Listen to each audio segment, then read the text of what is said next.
नमस्कार दोस्तों, आप देख रहे हैं जन आवाज़ रिपब्लिक और मैं हूं डॉक्टर संजीत कुमार।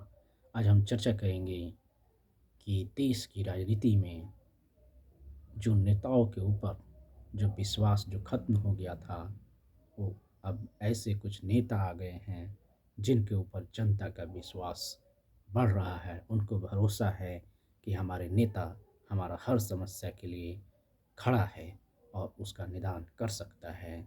तो ऐसे ही नेता हैं एडवोकेट चंद्रशेखर आज़ाद रावण, जो कि नागीना से सांसद हैं, और दूसरे नेता है युवा विधायक जयराम महतो, जो कि झारखंड से डुमरी से विधायक हैं। आज के दौर में ऐसे नेता मुश्किल से मिलते हैं, क्योंकि अभी के दौर में नेता तो चुनाव जीत जाते थे और वो सत्ता का उपयोग अपने सुख सुविधाओं के लिए करते थे, मलाई खाने के लिए करते थे, जनता से उनका कोई लेना देना नहीं रहता था। लेकिन इस विश्वास को जनता के ऊपर लागू कराया है युवा विधायक जयराम महतो ने और नगीना से सांसद भाई चंद्रशेखर आज़ाद रावण ने। इन्होंने जो सदन में जनता की हर समस्याओं को उठाने का जो प्रयत्न किया है, वो काबिल तारीफ है, वो एक मिसाल है। क्योंकि आज के दौर में जो नेता है, वो सिर्फ अपने सुख सुविधाओं के लिए ही जो रहेगा चुनाव जीतते हैं, सदन पहुंचते हैं और सुख सुविधाओं में 5 साल अपना बिताते हैं और जनता की समस्याओं से उनका कोई लेना देना नहीं रहता है। लेकिन अभी के दौर में जो दो युवा नेता आए हैं राजनीति के क्षेत्र में, वो एक मिसाल हैं।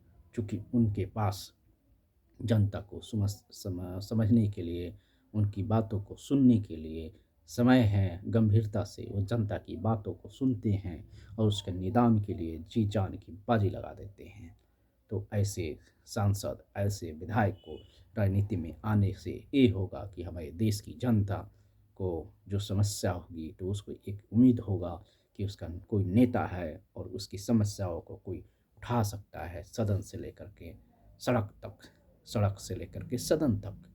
तो जो लोगों का विश्वास धीरे धीरे नेताओं पे खत्म हो रहा था, उसको बहाल करने का काम जो किया है, वो जयराम महतो जी ने किया है और एडवोकेट चंद्रशेखर आज़ाद रावण ने जी ने किया है। ऐसे नेताओं को अगर राजनीति क्षेत्र में एंट्री होती है, तो हमारे देश के लिए शुभ संकेत है। क्योंकि हमारा देश तभी तरक्की कर सकता है जब कोई नेता जनता की समस्याओं को सही से सुने, समझे और उसके निदान के लिए जी जान की बाजी लगा दे। क्योंकि जो अभी समस्याएं हैं, उसको सुनने वाला उनका कोई नेता नहीं था। लेकिन अभी के दौर में जो नेता हैं भाई चंद्रशेखर आज़ाद रावण और जयराम महतो, वो जनता की समस्याओं को गंभीरता से सुनते हैं और उसके निदान के लिए जी जान की बाजी लगा देते हैं। तो ऐसे नेताओं का ही होना बहुत ज़रूरी है।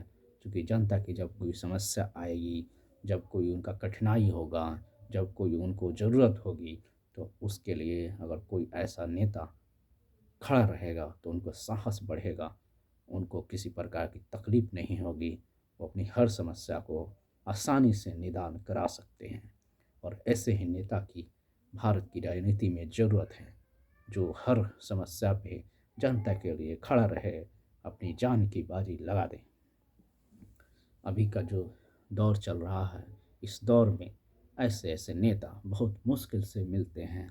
क्योंकि लोग तो अपनी सुख सुविधाओं के लिए आज के दौर में ही सोचते हैं, जनता से उनका कोई लेना देना ही नहीं रहता।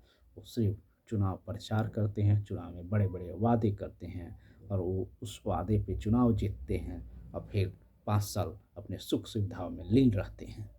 तो ऐसे दौर में ऐसे नेता का मिलना भगवान से, मतलब भगवान के मिलने के बराबर है। ईश्वर से तुलना की जा सकती है, क्योंकि जनता का ईश्वर उसका नेता होता है, उसका क्षेत्र का प्रतिनिधित्व करता होता है। और ऐसे प्रतिनिधित्व करता अगर हर क्षेत्र में मिल जाए, भारत के हर कोने में मिल जाए, तो फिर भारत में वो खुशहाली का दौर आएगा, जहाँ पे हर किसी के पास समस्या खत्म हो जाएगी और हर कोई खुशी से जी पाएगा, क्योंकि उनका निदान तो उनका नेता ही करते हैं। नेता अगर अच्छा हो तो उस क्षेत्र का विकास, उस देश का विकास, उस प्रदेश का विकास संभव है। अगर नेता सही नहीं हो तो किसी क्षेत्र का, किसी प्रदेश का, किसी देश का विकास असंभव है।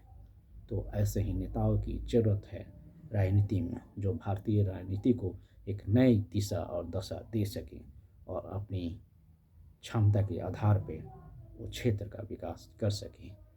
अगर ऐसा नेता अगर राजनीति में आते हैं तो जनता को भी उनको समर्थन करना होगा, उनके मनोबल को गिरने नहीं देना होगा, उनको तन मन धन से सहयोग करनी होगी।